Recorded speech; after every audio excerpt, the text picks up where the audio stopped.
ಎಲ್ರಿಗೂ ನಮಸ್ಕಾರ. ಇವತ್ತು ನಾನು ಅರ್ಲಿ ಮಾರ್ನಿಂಗ್ ವ್ಲಾಗನ್ನು ಹಾಕ್ತಾಯಿದ್ದೀನಿ. ಅಂದರೆ ಇವಾಗ ಸುಮಾರು ಒಂದು 7:30 ಆಗಿದೆ. ಸೊ ನಾನು ದೇವ್ರ ಪೂಜೆಗೆಲ್ಲ ರೆಡಿ ಮಾಡ್ಕೊತಿದ್ದೆ. ಮೇಲ್ಗಡೆ ಇಲ್ಲಿ ಕೆಳಗಡೆ ನೀರು ಹಾಕಿರಲ್ಲ ಜ್ಯೋತಿಯವರು ಅಂತೇಳಿ ಅಲ್ಲಿ ನೋಡ್ತಿದ್ದೆ ನಾನು ಕಿಚನ್ ಹತ್ರ. ಸೊ ನೀರು ಹಾಕಿದ್ರು ಅಂತ ರಂಗೋಲಿ ಹಾಕೋಣ ಅಂಥೇಳಿ ಬಂದೆ. ಸೊ ನೀರೆಲ್ಲ ಆರೋದ್ರೆ ರಂಗೋಲಿ ಹಾಕೋಕ್ಕಾಗಲ್ಲ, ಸ್ವಲ್ಪ ಆರೋಗುತ್ತೆ. ಅವಾಗ ರಂಗೋಲಿ ಪುಡಿ ಹಾಕ್ತಾಯಿದ್ದೆ. ಸೊ ತೇವಾಯ್ತಲ್ಲ ಅಂಥೇಳಿ ಬಂದೆ ನಾನು. ಈಗ ನಾನು 6ರಿಂದ 6 ರಂಗೋಲಿ ಹಾಕ್ತಾಯಿದ್ದೀನಿ. ಅಂದರೆ ಅದು ಚಿಕ್ಕ ರಂಗೋಲಿನೇ, ತುಂಬ ದೊಡ್ಡದು ಕಾಂಪ್ಲಿಕೇಟೆಡ್ ಆಗಿರೋದು ಎಲ್ಲ ಡೈಲಿ ಬಿಡೋದಕ್ಕಾಗಲ್ಲ. ಏನಾದರೂ ಹಬ್ಬ ಇದ್ದರೆ ಸಮಾರಂಭ ಇದ್ದರೆ ಹಾಕ್ಬೋದು. ಆಮೇಲೆ ರಂಗೋಲಿ ಕೂಡ ನನಗೆ ತುಂಬ ಬೇಗನೆ ಮುಗಿಬೇಕು, ಒಂದು 7 ಮಿನಿಟ್ಸ್ ಒಳಗಡೆ ರಂಗೋಲಿ ಮುಗಿಬೇಕು ಬೇಗ. ಆದ್ದರಿಂದ ಸ್ವಲ್ಪ ಚಿಕ್ಕದೇ ಹಾಕಿದ್ದೀನಿ. 6ರಿಂದ 6 ಮತ್ತು 5ರಿಂದ 5, 8ರಿಂದ 8 ಈ ಥರ ಚಿಕ್ಕದು ಸಿಂಪಲ್ಲಾಗಿರೋವಂಥ ರಂಗೋಲಿಗಳನ್ನೇ ನಾನು ನೋಡ್ಕೊಂಡಿದ್ದೀನಿ. ಬೇಗ ಹಾಕ್ಬೋದು, ಬೇಗ ಮುಗಿಯುತ್ತೆ, ಈ ಥರ ರಂಗೋಲಿನೇ ನಾನು ಕಲ್ತ್ಕೊಂಡಿರೋದು. ಇವಾಗ ಬಾಗಿಲುದು ಒರೆಸ್ಬಿಟ್ಟು ಹೋಗಿದ್ರು ಆಗಲೇ ಜ್ಯೋತಿ. ಇವಾಗ ಮೇಲೆ ಹೋಗಿದ್ದಾರೆ, ಅಂದರೆ ಎಲ್ಲ ಒಣಗೋಗಿದೆ. ಅದಕ್ಕೆ ಇನ್ನೊಂದ್ಸಲಿ ಮೆಟ್ಲೋರ್ಸೋದಕ್ಕೆ ಆ ಬಟ್ಟೆನ ಯೂಸ್ ಮಾಡ್ತಾರೆ. ಅಂದರೆ ರೆಡ್ ಕಲರ್ ಟೀ ಶರ್ಟು, ಅದೊಂಥರ ಚೆನ್ನಾಗಿದೆ, ಕಾಟನ್ ಟೀ ಶರ್ಟು, ನೀರೆಲ್ಲ ಇಂಬ್ರಿಕೊಳ್ಳುತ್ತೆ ಚೆನ್ನಾಗಿ. ಸೊ ಅದನ್ನು ಒರೆಸ್ಬಿಟ್ಟು ಹೋಗಿದ್ರು. ಇವಾಗ ಅಲ್ಲಿ ಮೆಟ್ಲ ಮೇಲೆ ಇತ್ತು, ಅದನ್ನು ತೊಗೊಂಡು ಇನ್ನೊಂದ್ಸಲಿ ಒರೆಸ್ಕೊಂಡೆ. ಸೊ ಅದು ಎಲ್ಲ ನೀರಾಗಿದ್ದರೆ ಚೆನ್ನಾಗಿರುತ್ತೆ ರಂಗೋಲಿ ಹಾಕೋದಕ್ಕೆ ಅಂತ. ಸೊ ನಾಮದ ಕಡ್ಡಿ ತೇಯ್ಕೋತಾ ಇದ್ದೀನಿ. ಅದು ಆಲ್ರೆಡಿ ಹೋಗ್ಬಿಟ್ಟಿದೆ ನಾಮದ್ದು ಎಲ್ಲ. ಕುಂಕುಮ ಇಟ್ಟೋದೆಲ್ಲ ಹೊರಟೋಗಿತ್ತು. ಬರೀ ಅರ್ಶಿನ ಕುಂಕುಮ ಹಾಗೆ ಇಡೋದಕ್ಕೆ ಬರೋದಿಲ್ಲ ನನಗೆ, ಅದು ಜಾರುತ್ತೆ ಹೊಸ್ಲು ಮೇಲೆ. ಬರೀ ಅರ್ಶಿನ ಕುಂಕುಮ ಇಡೋದಕ್ಕೆ ಹೋದರೆ ಪುಡಿ ಉದ್ರದಂಗೆ ಆಗುತ್ತೆ. ಅದಕ್ಕೆ ಈ ಥರ ನಾಮದಲ್ಲಿ ತೇಯ್ದುಬಿಟ್ಟು, ನಾಮದ ಕಡ್ಡಿಲಿ ತೇಯ್ದು ಅದನ್ನು ಇಟ್ಟು ಅದ್ರ ಮೇಲೆ ಅರ್ಶಿನ ಕುಂಕುಮ ಇಟ್ಟರೆ ತುಂಬ ಚೆನ್ನಾಗೂ ಕಾಣಿಸುತ್ತೆ. ಹಾಗೆ ತುಂಬ ಜಾಸ್ತಿ ದಿನವೂ ಬರುತ್ತೆ ಅಂತ ಅನಿಸುತ್ತೆ, ಉದುರೋಗೋದಿಲ್ಲ ಅರ್ಶಿನ ಕುಂಕುಮ. ಬರೀ ಅರ್ಶಿನ ಕುಂಕುಮ ಹಾಗೆ ಇಡೋದ್ರಿಂದ ಏನಾಗುತ್ತೆ ಅಂತ ಹೇಳಿದ್ರೆ ತುಂಬ ಬೇಗ ಉದುರೋಗೋದು, ಮತ್ತು ಅದು ಲಾಂಗ್ ಸ್ಟೇ ಅಂತ ಹೇಳ್ತೀವಿ ನೋಡಿ, ಲಾಂಗ್ ಸ್ಟೇ ಬರೋದಿಲ್ಲ. ಅದು ಲಾಂಗಾಗಿ ಜಾಸ್ತಿ ಹೊತ್ತು ಇರೋದಿಲ್ಲ ಅರ್ಶಿನ ಕುಂಕುಮ ಇಡೋದ್ರಿಂದ. ಸೊ ಈ ರೀತಿಯಾಗಿ ನಾಮದ ಕಡ್ಡೀಲಿ ತೆಗೆದುಬಿಟ್ಟಿಟ್ರೆ ಅದು ಜಾಸ್ತಿ ದಿವಸ ಬರುತ್ತೆ. ಆದ್ದರಿಂದ ಅದನ್ನು ಇಡ್ತಾಯಿದ್ದೀನಿ. ಯೂಶ್ವಲಿ ನಾನು ಟ್ಯೂಸ್ಡೇ ಮತ್ತು ಸ್ಯಾಟರ್ಡೇಸ್ ಕಂಪಲ್ಸರಿ ನಾನು ನಾಮದ ಕಡ್ಡಿ ಹಾಕ್ಬಿಟ್ಟು ಇಡ್ತಾಯಿದ್ದೆ. ಬಟ್ ಆದರೆ ಇವಾಗ ಮಧ್ಯದಲ್ಲೂ ಕೂಡ ಇಡ್ತಾಯಿದ್ದೀನಿ. ಸೊ ಇದು ನಾನು ಹಾಕ್ತಾಯಿರೋದು ಇವತ್ತಿನ ದಿನ ಏನು ರೆಸಿಪಿ ಇದೆ, ಏನು ಮಾಡ್ತಾಯಿದ್ದೀನಿ ಅಂತ ಹೇಳಿದರೆ, ನಾನಿವತ್ತು ಕೇಕ್ ಮಾಡೋಣ ಅಂತ ಅಂದ್ಕೊಂಡಿದ್ದೀನಿ.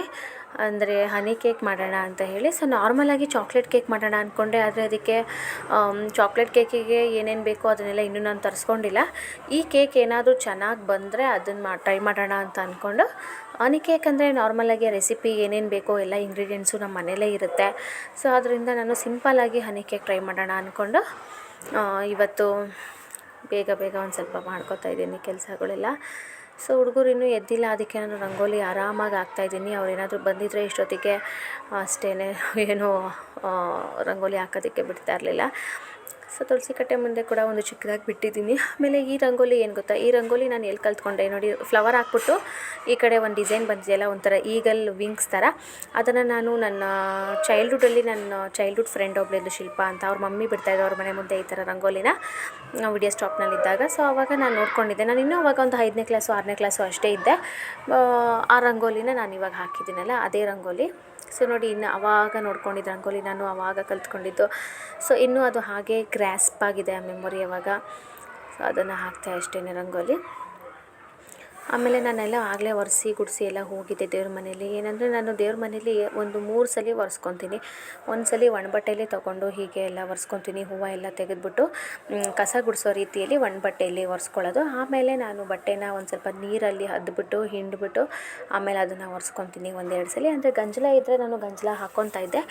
ಆದರೆ ಇವಾಗ ಗಂಜಲದ ಬಾಟ್ಲು ಹುಡುಗರು ಕೆಳಗಡೆ ಎಸೆದ್ಬಿಟ್ರು, ಅದನ್ನು ತುಳಿದು ಅಥವಾ ಯಾರು ಏನು ಮಾಡಿದ್ರೋ ಗೊತ್ತಿಲ್ಲ, ಒಟ್ಟು ಕೆಳಗಡೆ ಬಾಗಿಲಲ್ಲಿ ಬಿದ್ದಿತ್ತು. ಅದ್ರ ಗಂಜಲ ಒಂದು ಸ್ವಲ್ಪನೇ ಇತ್ತು, ಆದರೆ ಬಾಟ್ಲೆಲ್ಲ ಲಜ್ಜುಗುಜ್ಜು ಆಗೋಗಿತ್ತು ಪ್ಲಾಸ್ಟಿಕ್ದು. ಹಾಯ್ ಫ್ರೆಂಡ್ಸ್, ಎಲ್ರಿಗೂ ನಮಸ್ಕಾರ. ಇವನು ವಿಡಿಯೋ ಮಾಡೋಕ್ಕೆ ಬಿಡ್ತಾ ಇಲ್ಲ, ಒಂದು ನಿಮಿಷ ಇರಪ್ಪ. ಸೊ ಯಾರೆಲ್ಲ ನನ್ನ ಚಾನಲ್ ನೋಡ್ತಾ ಇದ್ದೀರಾ ಎಲ್ಲ ಫ್ರೆಂಡ್ಸ್ಗೂ ನಮಸ್ಕಾರ, ಎಲ್ರಿಗೂ ಗುಡ್ ಮಾರ್ನಿಂಗ್. ಇವತ್ತು ವೆಡ್ನಸ್ಡೇ ಆಗಿರೋದ್ರಿಂದ ಇವತ್ತು ನಾನು ವೆಡ್ನಸ್ಡೇ ವ್ಲಾಗನ್ನು ಅಪ್ಡೇಟ್ ಮಾಡ್ತಾಯಿದ್ದೀನಿ. ಸೊ ಎಲ್ಲರೂ ಕೂಡ ಅದನ್ನು ನೋಡಿ ಲೈಕ್ ಮಾಡಿ, ಶೇರ್ ಮಾಡಿ, ಹಾಗೆ ಕಮೆಂಟ್ ಕೂಡ ಮಾಡಿ. ನಾನು ಅವಾಗಿಂದ 10 ಮಿನಿಟ್ಸಿಂದ ವಿಡಿಯೋ ಮಾಡ್ತಾನೇ ಇದ್ದೀನಿ. ಇವನು ಬಿಡ್ತಾನೇ ಇಲ್ಲ, ಬಂದು ಅದನ್ನು ಆಫ್ ಮಾಡ್ತಾಯಿದ್ದಾನೆ, ಪಾಸ್ ಮಾಡ್ತಾಯಿದ್ದಾನೆ, ಅದನ್ನು ಪಾಸ್ ಮಾಡ್ತಾಯಿದ್ದಾನೆ.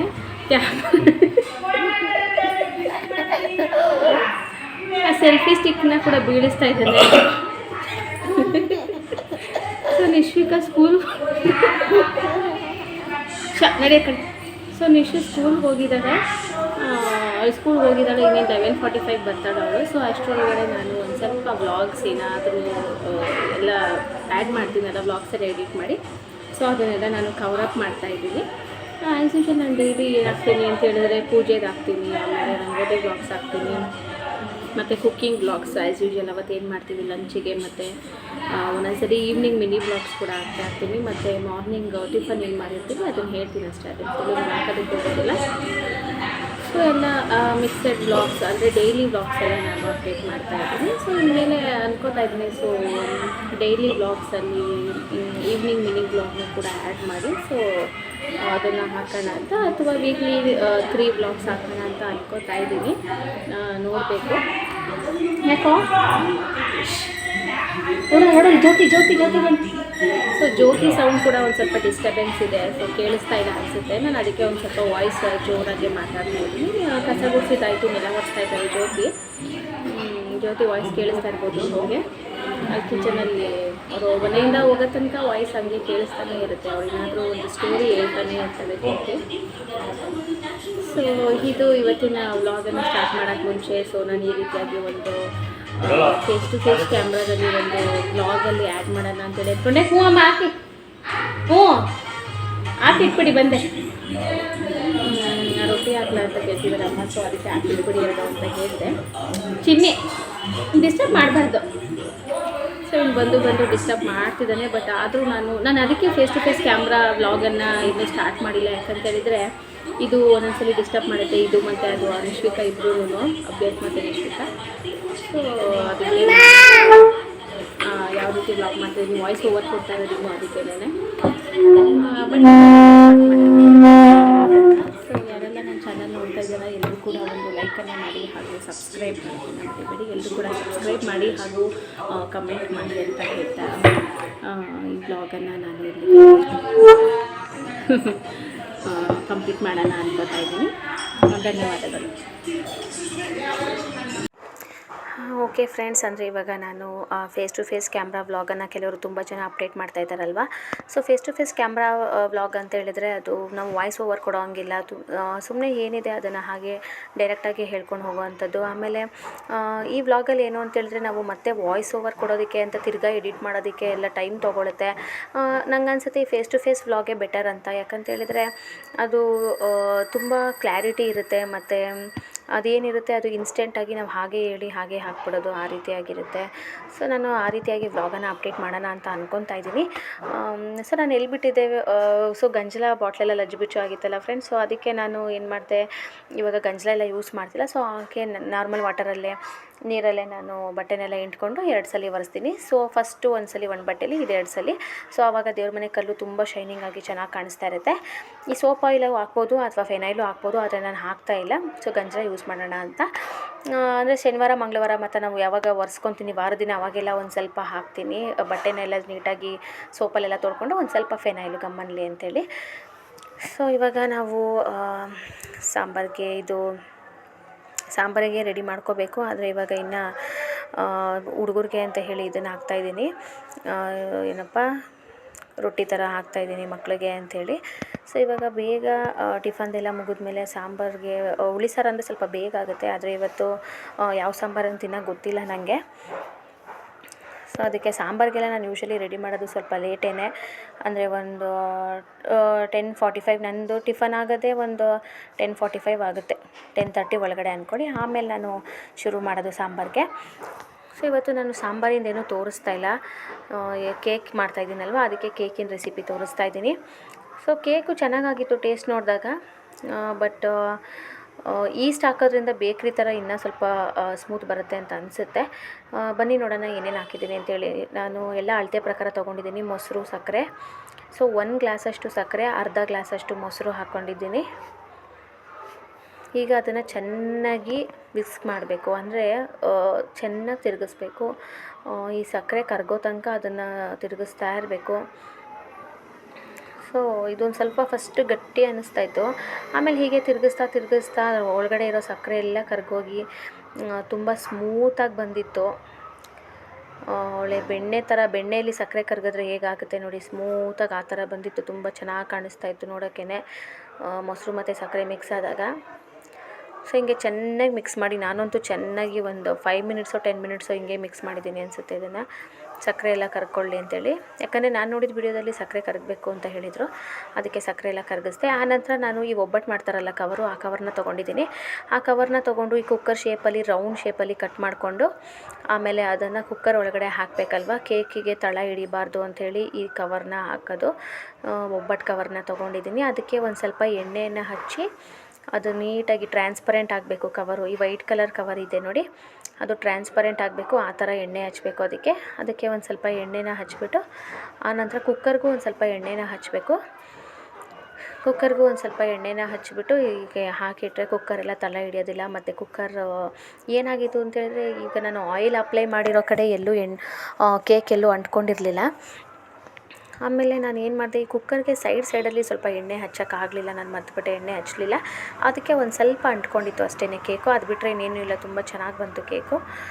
ಸೊ ನೀವು ಕೂಡ ಮನೇಲಿ ಟ್ರೈ ಮಾಡಿ ನೋಡಿ. ಯಾರ್ಯಾರು ಕೇಕ್ ತುಂಬ ಇಷ್ಟಪಡ್ತೀರಾ, ಕೇಕ್ ಆಗಿರ್ಬೋದು, ಹನಿ ಕೇಕ್ ಆಗಿರ್ಬೋದು, ಚಾಕ್ಲೇಟ್ ಕೇಕ್ ಆಗಿರ್ಬೋದು, ಈ ಕೇಕ್ ಯಾರ್ಯಾರು ಇಷ್ಟಪಡ್ತೀರಾ ಅವರು ಕೂಡ ಮನೇಲಿ ಟ್ರೈ ಮಾಡಿ ನೋಡಿ. ನನಗೆ ಕೇಕೆಲ್ಲ ತುಂಬಾ ಇಷ್ಟ, ಈ ಟೂಟಿ ಫ್ರೂಟಿ ಹಾಕಿರೋ ಅಂಥ ಕೇಕು, ಕ್ರಿಸ್ಮಸ್ ಕೇಕ್ಸ್ ಇದೆಲ್ಲನೂ. ಸೊ ನಾನು ಅದಕ್ಕೇ ಒಂದ್ಸಲ ನೋಡೋಣ, ಟ್ರೈ ಮಾಡಿ ಚೆನ್ನಾಗಿ ಬಂದರೆ ಬರ್ಡೇಗೆ ಮಾಡೋಣ ಅಂತ ಅಂದ್ಕೊಂಡಿದ್ದೀನಿ. ರಾಕೇಶ್ ಅವ್ರ ಬರ್ಡೇ ಇದೆ ಆಗಸ್ಟಲ್ಲಿ.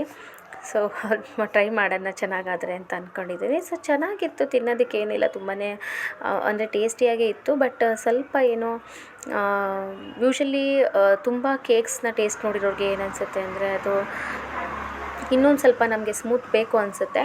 ಅದಕ್ಕೆ ನೋಡೋಣ ನೆಕ್ಸ್ಟ್ ಟೈಮ್ ಏನಾದರೂ ಈಸ್ಟ್ ಅಥವಾ ಚಾಕ್ಲೇಟ್ ಫ್ಲೇವರ್ ಈ ಥರದ್ದು ಏನಾದರೂ ಹಾಕ್ಬಿಟ್ಟು ನೋಡೋಣ, ಟ್ರೈ ಮಾಡೋಣ ಅಂತ ಅಂದ್ಕೊಂಡಿದ್ದೀನಿ.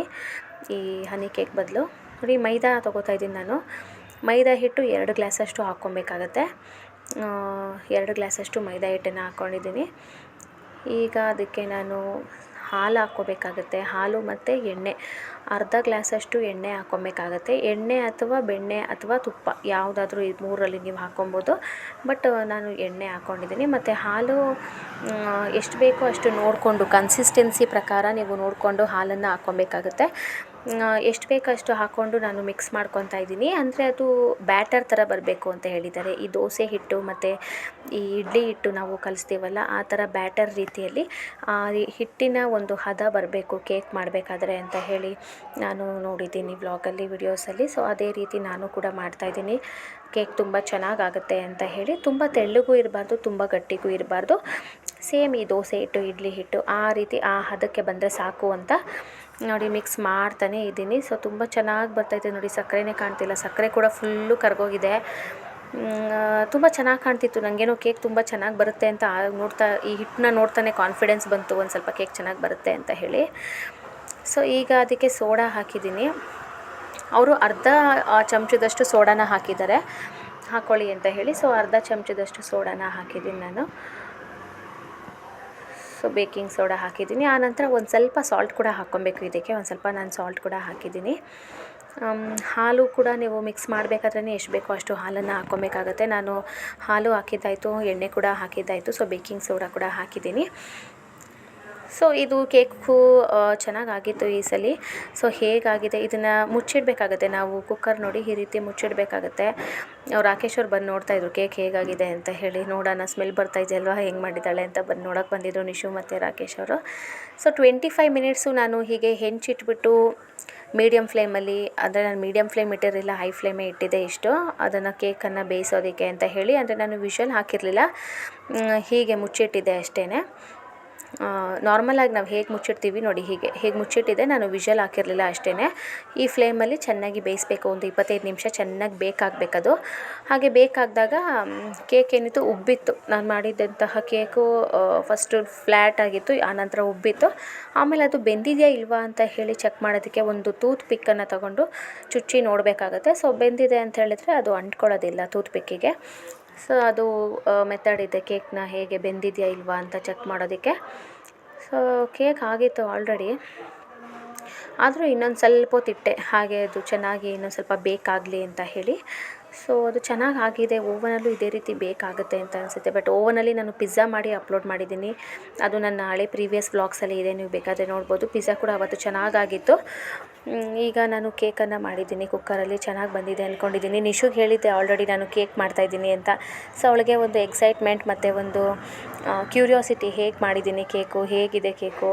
ಈ ಅಂಗಡೀಲಿ ಮಾಡೋ ಕೇಕು ಅಂತ ಹೇಳಿದ್ರೆ ಅದಕ್ಕೆ ಕ್ರೀಮ್ ಎಲ್ಲ ಹಾಕಿ ಡೆಕೋರೇಟ್ ಮಾಡಿರ್ತಾರೆ. ಬಟ್ ಈ ಕೇಕು ಪ್ಲೇನ್ ಕೇಕ್ ಅಂತ ಅಂದ್ಕೊಂಡಿದ್ದಾಳೆ ಅವಳು. ಸೊ ನೋಡ್ತಾ ಇದ್ದಾಳೆ ಹೇಗೆ ಮಾಡಿದ್ದೀನಿ ಅಂಥೇಳಿ. ಸೊ ಅದನ್ನು ನಾನು ತೆಗೆಯೋದಕ್ಕೆ ಟ್ರೈ ಮಾಡ್ತಾಯಿದ್ದೀನಿ. ಒಂದು ವುಡನ್ ಫೋರ್ಕನ್ನು ತೊಗೊಂಡು ನಾನು ಕೇಕ್ನ ತೆಗೆಯೋದಕ್ಕೆ ಟ್ರೈ ಮಾಡ್ತಾಯಿದ್ದೀನಿ. ನಾನು ಹೇಳಿದ್ನಲ್ಲ, ಕುಕ್ಕರ್ ಸೈಡ್ಸಲ್ಲಿ ನಾನು ಆಯಿಲ್ ಅಪ್ಲೈ ಮಾಡಿರಲಿಲ್ಲ. ಸೊ ಆದ್ದರಿಂದ ಅದು ಒಂದು ಸ್ವಲ್ಪ ಸ್ಟಿಕ್ ಆಗಿತ್ತು ಅಷ್ಟೇ. ಇನ್ನು ಕೆಳಗಡೆ ಎಲ್ಲ ಚೆನ್ನಾಗಿ ತಳ ಎಲ್ಲ ನೀಟಾಗಿ ಬಿಟ್ಕೊತು.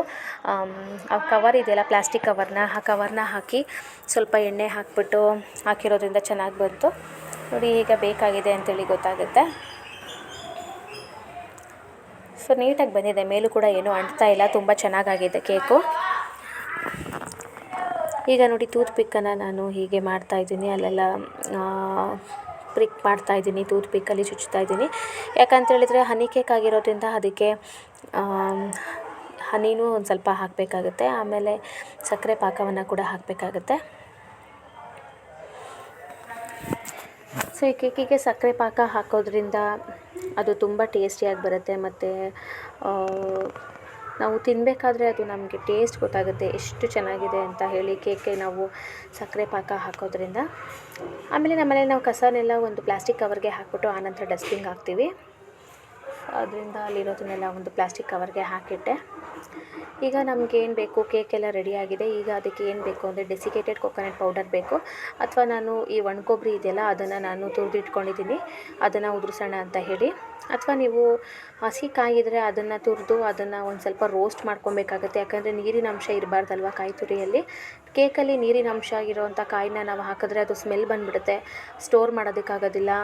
ಆಮೇಲೆ ಕೇಕೆಲ್ಲ ಒಂದೇ ದಿವಸನೇ ಮುಗ್ಸೋಕ್ಕಾಗುತ್ತೆ. ಅದನ್ನು ಒಂದಿನ ಅಥವಾ 2 ಡೇಸ್ ಆದರೂ ನಾವು ಇಡಲೇಬೇಕಾಗುತ್ತೆ ಫ್ರಿಡ್ಜಲ್ಲಿ. ಸೊ ಕಾಯಿ ಎಲ್ಲ ಹಸಿ ಕಾಯಿ ಹಾಕ್ಬಿಟ್ರೆ ಸ್ಮೆಲ್ ಬರುತ್ತೆ. ಆದ್ದರಿಂದ ಡೆಸಿಕೇಟೆಡ್ ಕೊಕೊನಟ್ ಪೌಡರ್ ಅಥವಾ ಒಣಗಿಸಿರೋ ಅಂಥದ್ದು ಅಥವಾ ಹೀಗೆ ರೋಸ್ಟ್ ಮಾಡಿರೋವಂಥದ್ದು ಒಂದು ಸ್ವಲ್ಪ ಹುರ್ಕೊಂಡಿರೋವಂಥ ಕಾಯಿ ತುರಿಯನ್ನು ಹಾಕಬೇಕಾಗುತ್ತೆ. ಅಂದರೆ ನಾನು ಕೊಬ್ಬರಿ ತುರಿನೇ ತೊಗೊಂಡೆ ಒಂದು ಸ್ವಲ್ಪ. ಅದರಲ್ಲೇನು ನೀರಿನ ಅಂಶ ಅಷ್ಟೊಂದಿಲ್ಲ ಕೊಬ್ಬರಿನಲ್ಲಿ. ಆದ್ದರಿಂದ ಸ್ವಲ್ಪ ಕೊಬ್ಬರಿ ತುರಿಯನ್ನೇ ತುರಿದಿಟ್ಕೊಂಡಿದ್ದೀನಿ ಚಿಕ್ಕದ್ರಲ್ಲಿ. ಸೊ ಈಗ ನಾನು ಜಾಮನ್ನು ಒಂದು 2 ಸ್ಪೂನ್ ಜಾಮ್ ಹಾಕಿಬಿಟ್ಟು ಅದಕ್ಕೆ ಒಂದು ಸ್ವಲ್ಪ ಸಕ್ಕರೆ ಪಾಕ ಮಾಡ್ಕೊಂಡಿದ್ದೆ. ಸಕ್ಕರೆ ಪಾಕದಲ್ಲಿ ಒಂದು ಸ್ವಲ್ಪ ಸಕ್ಕರೆ ಪಾಕನ ಎತ್ತಿಟ್ಕೊಂಡಿದ್ದೆ. ಅದಕ್ಕೆ ಜಾಮನ್ನು ಮಿಕ್ಸ್ ಮಾಡಿ ಮೇಲ್ಗಡೆ ಲೇಯರ್ ಆಗಿ ಹಚ್ಚೋದಕ್ಕೆ. ಮತ್ತು ಇನ್ನು ನಾನು ಹೋಲ್ಸ್ ಮಾಡಿದ್ನಲ್ಲ ಸ್ಟಿಕ್ಕಲ್ಲಿ, ಟೂತ್ ಪಿಕ್ಕಲ್ಲಿ, ಅದಕ್ಕೆ ಇನ್ನು ಮಿಕ್ಕಿರೋಂಥ ಸಕ್ಕರೆ ಪಾಕನ ಹಾಗೆ ಹಾಕಿದ್ದೀನಿ ಕೇಕ್ ಮೇಲೆ. ಅದು ಹಂಗೆ ಹೀರ್ಕೊಂಬಿಡ್ತು ಸ್ಪಾಂಜು. ಕೇಕ್ ಒಳ್ಳೆ ಸ್ಪಾಂಜ್ ಥರ ಇರುತ್ತಲ್ಲ, ನಾವು ಹಾಕ್ತಿದ್ದಂಗೆ ಹಂಗೆ ಹೀರ್ಕೊಂಬಿಡುತ್ತೆ. ಅಂದರೆ ಕೇಕೆಲ್ಲ ಕೂಲ್ ಆದಮೇಲೆ ನಾವು ಇದನ್ನು ಮಾಡಬೇಕಾಗತ್ತೆ. ಕೇಕು ಫುಲ್ಲು ತಣ್ಣಗಾದಮೇಲೆ ಆನಂತರ ನಾವು ಏನೇ ಹಾಕಿದ್ರೂ ಅದು ನೀಟಾಗಿ ಆ ಫ್ಲೇವರ್ಸನ್ನು ಹೀರ್ಕೊಳ್ಳುತ್ತೆ. ಅದು ಬಿಸಿ ಇದ್ದಾಗ ಏನಾಗುತ್ತೆ ಅಂತೇಳಿದರೆ, ನಾನು ಎಷ್ಟೊಂದು ಇದನ್ನು ಹಾಕಿದ್ದೀನಿ ಸಕ್ಕರೆ ಪಾಕನ, ಅದೆಲ್ಲ ತುಂಬ ಹೀರ್ಕೊಂಡಂಗೆ ಆಗಿಬಿಟ್ಟಿದೆ. ಅದೊಂದು ಸ್ವಲ್ಪ ತಣ್ಣಗಾದಮೇಲೆ ಹಾಕಿದ್ರೆ ತುಂಬ ಚೆನ್ನಾಗಾಗುತ್ತೆ ಫ್ಲೇವರ್ ಎಲ್ಲನೂ. ಮತ್ತು ಜಾಮೆಲ್ಲ ಎಷ್ಟೇ ಹಚ್ಚಿದ್ರೂ ಬಿಸಿ ಇದ್ದಾಗ ನೀವೇನಾದರೂ ಜಾಮೆಲ್ಲ ಹಚ್ಚಿದ್ರೆ ಕೇಕಿಗೆ ಅದು ಕಲರ್ ಕೂಡ ಬರೋದಿಲ್ಲ, ಸುಮ್ಮನೆ ಅದು ಹೀರ್ಕೊಂಡು ಡ್ರೈ ಔಟ್ ಆಗಿಬಿಡುತ್ತೆ. ಅದೇ ಆ ಕೇಕ್ ಫುಲ್ಲು ಆರೋದ್ಮೇಲೆ ನೀವು ಹಾಕಿದ್ರೆ ಜಾಮೆಲ್ಲ ಹಂಗೆ ಕೂತಿರುತ್ತೆ ಕೇಕ್ ಮೇಲೆ, ಚೆನ್ನಾಗಿ ಬರುತ್ತೆ. ಸೊ ನೀವು ಕೇಕೆಲ್ಲ ಫಸ್ಟು ಮಾಡಿದ್ರೆ ಅಕಸ್ಮಾತು ಅದನ್ನು ಆರೋದಕ್ಕೆ ಇಟ್ಬಿಡಿ, ಒಂದು 15 ಮಿನಿಟ್ಸು ಫುಲ್ಲು ಆರಿಕೊಳ್ಳಿ. ಆಮೇಲೆ ಅದ್ರ ಮೇಲೆ ಜಾಮು ಮತ್ತು ಶುಗರ್ ಸಿರಪ್ಪು ಕೆಳಗಡೆ ಅದನ್ನು ಪೋರ್ಸನ್ ಮಾಡಿ ಶುಗರ್ ಸಿರಪ್ ಆನಂತರ ಹಾಕ್ಕೊಳ್ಳಿ. ಈಗ ನೋಡಿ ನಾನು ಕೇಕ್ ಒಂದು ಸ್ವಲ್ಪ ಬೆಚ್ಚಗೆ ಇತ್ತು, ಆವಾಗಲೇ ನಾನೊಂದು ಸ್ವಲ್ಪ ಜಾಮನ್ನು ಹಾಕ್ತಾಯಿದ್ದೀನಿ. ಇವಾಗ ಶುಗರ್ ಸಿರಪ್ ಹಾಕ್ತಾಯಿದ್ದೀನಿ. ಹೋಲ್ಸ್ ಮಾಡಿದ್ನಲ್ಲ ಶುಗರ್ ಸಿರಪ್ಪು ಮೇಲೆ ಕೂಡ ಹಾಕ್ತೆ. ಆನಂತರ ನಾನು ಕೇಕನ್ನು ಟರ್ನ್ ಮಾಡಿ ಬ್ಯಾಕ್ ಸೈಡ್ ಕೂಡ ಅದಕ್ಕೆ ತುಂಬಾ ಶುಗರ್ ಸಿರಪ್ಪನ್ನು ಹಾಕಿದ್ದೀನಿ. ಚೆನ್ನಾಗಿ ಹೀರ್ಕೊಂಡಿತ್ತು ಅದು. ಸೊ ಇದು ನಾನು ಕೇಕ್ ಫಸ್ಟ್ ಟೈಮ್ ಮಾಡ್ತಿರೋದ್ರಿಂದ ನಾನು ಸೈಡ್ಸ್ ಎಲ್ಲ ಏನೂ ಕಟ್ ಮಾಡಲಿಲ್ಲ. ಸೊ ಹೇಗಿದೆಯೋ ಹಾಗೆ ನ್ಯಾಚುರಲಾಗೇ ಬರಲಿ, ನ್ಯಾಚುರಲಾಗಿ ಕಾಣಿಸ್ಲಿ ಅಂತ ಹಾಗೆ ಹಾಕಿದ್ದೀನಿ. ಸೈಡ್ಸ್ ಎಲ್ಲ ಕಟ್ ಮಾಡಿ ಆನಂತರ ಏನೂ ಮಾಡಿಲ್ಲ ನಾನು. ಸೊ ಈಗ ನೆಕ್ಸ್ಟ್ ಟೈಮ್ ನಾನು ಮಾಡಬೇಕಾದ್ರೆ ಚಾಕ್ಲೇಟ್ ಫ್ಲೇವರ್ ಥರದ್ದು ಯಾವುದಾದ್ರೂ ಮಾಡೋಣ ಅಂತ ಅಂದ್ಕೊಂಡಿದ್ದೀನಿ. ನೋಡೋಣ, ಅದನ್ನು ನೆಕ್ಸ್ಟ್ ಟೈಮ್ ಮಾಡಿದಾಗ ಅದನ್ನು ಕೂಡ ಅಪ್ಲೋಡ್ ಮಾಡ್ತೀನಿ. ನೋಡಿ ಜಾಮು ಒಂದು 2 ಸ್ಪೂನಷ್ಟು ಹಾಕ್ಕೊಂಡು ಅದನ್ನು ಕಲಿಸ್ಕೊತಾ ಇದ್ದೀನಿ ಶುಗರ್ ಸಿರಪ್ ಜೊತೆಗೆ. ಈಗ ಶುಗರ್ ಸಿರಪ್ ಜೊತೆ ಕಲಿಸಿರೋದನ್ನು ಮೇಲೆ ಹಾಕ್ತಾಯಿದ್ದೀನಿ. ಅಂದರೆ ಕೇಕ್ ಮೇಲೆ ನಾನು ಸರ್ಫೇಸಿಗೆ ಸ್ಪ್ರೆಡ್ ಮಾಡ್ತಾಯಿದ್ದೀನಿ. ಸೊ ತುಂಬ ಚೆನ್ನಾಗಾಗುತ್ತೆ ಕೇಕು. ಸೊ ನೀವು ಕೂಡ ಮನೇಲಿ ಟ್ರೈ ಮಾಡಿ ನೋಡಿ ಹನಿ ಕೇಕು. ಯಾರ್ದಾದ್ರೂ ಬರ್ತಡೇ ಇದ್ದಾಗ ನೀವೇ ಮನೇಲಿ ನಿಮ್ಮ ಕೈಯಾರ ಕೇಕ್ ಮಾಡಿ ಅದನ್ನು ಕಟ್ ಮಾಡಿ ತಿನ್ನಿಸಿದ್ರೆ ಅದು ತುಂಬಾ ಚೆನ್ನಾಗಿ ಅನಿಸುತ್ತೆ. ಅದು ಅಲ್ಲದೆ ಇವಾಗ ನನ್ನ ಬರ್ತಡೇಗೆ ಯಾರಾದರೂ ನನಗೆ ಕೇಕ್ ಮಾಡಿ ತಿನ್ನಿಸ್ಬಿಟ್ರೆ ನನಗೂ ತುಂಬ ಪ್ಯಾಂಪರ್ಡ್ ಅಂತ ಅನಿಸುತ್ತೆ, ಖುಷಿ ಆಗುತ್ತೆ. ಬಟ್ ಆದರೆ ನಾನು ನನ್ನ ರಾಕೇಶ್ ಅವರು ನಮ್ಮ ಹಬ್ಬಿ ಬರ್ಡೇಗೆ ಮಾಡೋಣ ಅಂತ ಅಂದ್ಕೊಂಡಿದ್ದೀನಿ ಹೊಸ ಥರ ಕೇಕ್ನ. ಸೊ ಅದಕ್ಕೆ ಇವತ್ತು ಟ್ರೈ ಮಾಡಿದೆ. ಇದು ಓಕೆ ಚೆನ್ನಾಗಿದೆ, ಬಟ್ ನೀನು ಸ್ವಲ್ಪ ಆರಿಸಿದ ಮೇಲೆ ಎಲ್ಲ ಹಾಕಬೇಕಿತ್ತು ಅಂತ ಹೇಳಿದ್ರು. ಕೇಕ್ನ ಆರಿಸ್ಬಿಟ್ಟು ಆನಂತರ ನೀನೆಲ್ಲ ರೆಡಿ ಮಾಡ್ಕೋಬೇಕಿತ್ತು ಅದನ್ನು ಅಂತ ಹೇಳಿದ್ರು. ಸೊ ನೆಕ್ಸ್ಟ್ ಟೈಮು ಆರಿಸ್ಬಿಟ್ಟು ಎಲ್ಲ ಚೆನ್ನಾಗಿ ಡೆಕೋರೇಟ್ ಮಾಡೋಣ ಅಂತ ಅಂದ್ಕೊಂಡಿದ್ದೀನಿ. ಸೊ ಕೇಕ್ ರೆಸಿಪಿ ಕೂಡ ಚೆನ್ನಾಗಾಯಿತು ಮನೆಯಲ್ಲಿ. ಸೊ ಯಾರೆಲ್ಲ ನನ್ನ ಚಾನಲ್ ನೋಡ್ತಾ ಇದ್ದೀರಾ, ಒಂದು ಲೈಕ್ ಮಾಡಿ ಹಾಗೂ ಸಬ್ಸ್ಕ್ರೈಬ್ ಮಾಡಿ ಹಾಗೂ ಕಮೆಂಟ್ ಮಾಡೋದನ್ನು ಮರಿಬೇಡಿ. ಹಾಗೆ ಬೆಲ್ ಐಕನನ್ನು ಕೂಡ ಪ್ರೆಸ್ ಮಾಡಬೇಕಾಗತ್ತೆ. ನಾನು ಏನೇ ನೋಟಿಫಿಕೇಷನ್ ಹಾಕಿದ್ರು, ಏನೇ ವಿಡಿಯೋಸ್ ಅಪ್ಲೋಡ್ ಮಾಡಿದ್ರು ಅದು ನಿಮಗೆ ನೋಟಿಫಿಕೇಷನ್ ಬರುತ್ತೆ. ಆದ್ದರಿಂದ ಬೆಲ್ ಐಕನನ್ನು ಪ್ರೆಸ್ ಮಾಡಿ ಹಾಗೂ ಸಬ್ಸ್ಕ್ರೈಬ್ ಮಾಡಿ. ನೋಡಿ ಇವಾಗೆಲ್ಲ ನಾನು ಸ್ಪ್ರೆಡ್ ಮಾಡ್ತಾಯಿದ್ದೀನಿ. ಸೊ ಫೈನಲಾಗಿ ಏನು ಚೆನ್ನಾಗಿ ಕಾಣ್ತಾಯಿತ್ತು, ಕೊಬ್ಬರಿ ತುರಿ ಎಲ್ಲ ಮೇಲೆ ನಾನು ಉದುರಿಸಿದ ಮೇಲೆ ಹನಿ ಕೇಕ್ ರೀತಿ ತುಂಬಾ ಚೆನ್ನಾಗಿ ಕಾಣ್ತಾಯಿತ್ತು. ನಮ್ಮ ಬೇಕ್ರಿಲಿ ಯಾವ ರೀತಿ ಸಿಗುತ್ತೋ ಅದೇ ಥರನೇ. ಸೊ ಬೇಕ್ರಿಲಿ ಏನು ಅಂತ ಹೇಳಿದರೆ ಅದು ಆಲ್ಮೋಸ್ಟ್ ನಾವು ನಮ್ಮ ಅಂಗಡಿ ಪಕ್ಕದಲ್ಲಿ ಒಂದು ಬೇಕ್ರಿ ಇದೆ. ನಾವೇನಾದರೂ ಬರ್ತಡೇ ಇದ್ದರೆ ಅವ್ರ ಹತ್ರನೇ ನಾವು ಕೇಕೆಲ್ಲ ಆರ್ಡ್ರ್ ಕೊಡೋದು. ಅವರು ಇದೇ ಸೈಜು ಇಷ್ಟೇ ಶೇಪಲ್ಲಿ ಕೇಕನ್ನು ಕೊಟ್ಟಿದ್ದರು, ಹನಿ ಕೇಕು ಸೇಮ್ ಇಷ್ಟೇ ಇತ್ತು. ಬಟ್ ಆದರೆ ಒಂದು ಸ್ವಲ್ಪ ಜಾಮೆಲ್ಲ ರಿಚ್ಚಾಗಿ ಕಾಣ್ತಿತ್ತು. ನೋಡಿ ಇಷ್ಟೇ ಸೈಜ್ ಇದ್ದಿದ್ದು, ಇದೇ ಶೇಪು ಇದೇ ಥರ ಇತ್ತು. ಅವ್ರು ನನಗೆ ಕೇಕ್ ಮೌಲ್ಡಲ್ಲಿ ಮಾಡಿದ್ರು ಅಥವಾ ಕುಕ್ಕರಲ್ಲಿ ಮಾಡಿರಲ್ಲ ಅನಿಸುತ್ತೆ, ಕೇಕ್ ಮೌಲ್ಡಲ್ಲೇ ಅನಿಸುತ್ತೆ. ಬಟ್ ನಂದು ಇವಾಗ ಕೇಕ್ ಮೌಲ್ಡ್ ಥರನೇ ಬಂದಿದೆ ನೋಡಿ. ಇದು ಕುಕ್ಕರಲ್ಲಿ ಮಾಡಿರೋದು, ಮೌಲ್ಡ್ ಶೇಪ್ ಕೂಡ ಇಷ್ಟೇ ಇತ್ತು ಅಂತ ಅನಿಸುತ್ತೆ ಅವ್ರದ್ದು. ಸೊ ಕೇಕ್ ತುಂಬ ಚೆನ್ನಾಗಾಯಿತು, ಎಲ್ಲ ತಿಂದ್ವಿ, ಎಂಜಾಯ್ ಮಾಡಿದ್ವಿ. ಸೊ ನೀವು ಕೂಡ ನಿಮ್ಮ ಮನೇಲಿ ಟ್ರೈ ಮಾಡಿ ನೋಡಿ ಕೇಕ್ನ. ಅಕಸ್ಮಾತ್ ನೀವೇನಾದರೂ ಕೇಕ್ ಲವರ್ಸ್ ಆಗಿದ್ದರೆ ನಂತರ ಮನೆಯಲ್ಲೂ ಕೂಡ ಕೇಕ್ ಟ್ರೈ ಮಾಡಿ, ಟೇಸ್ಟ್ ಮಾಡಿ. ನೋಡಿ ಸ್ಮೂತಾಗಿದೆ, ಹೆಂಗೆ ಕಟ್ ಮಾಡಿದ್ರೆ ಹಂಗೆ ಬರ್ತಾಯಿದೆ. ತಿನ್ನೋದಕ್ಕೆ ಕೂಡ ತುಂಬ ರುಚಿಯಾಗಿತ್ತು. ನೋಡಿ ಚೆನ್ನಾಗಿ ಬೆಂದಿದೆ ಒಳಗಡೆ ಎಲ್ಲನೂ. ಸೊ ನಾನು ಈ ಕಡೆ ಇನ್ನೊಂದು ಸೈಡ್ ಕಟ್ ಮಾಡಿ ತೋರಿಸ್ತೀನಿ ರೀ ಹೇಗಾಗಿದೆ ಅಂತ ಹೇಳಿ. ಫುಲ್ಲು ಸ್ಲೈಸನ್ನು ತೆಗೆದು ತೋರಿಸ್ತೀನಿ. ಸೊ ಅದು ಸೈಡ್ಸ್ ಎಲ್ಲ ಕಟ್ ಮಾಡಬೇಕು. ಆ್ಯಕ್ಚುಲಿ ನಾನು ಫಸ್ಟ್ ಟೈಮ್ ಮಾಡಿದ್ದಲ್ವ, ಹಾಗೆ ನ್ಯಾಚುರಲ್ ಆಗಿರಲಿ ಅಂತ ಹಾಗೆ ಬಿಟ್ಟೆ. ನೋಡಿ ಕೇಕ್ ತುಂಬ ಚೆನ್ನಾಗಾಗಿದೆ, ಸ್ಮೂತಾಗಿದೆ, ವೆರಿ ಟೇಸ್ಟಿ. ಧನ್ಯವಾದಗಳು.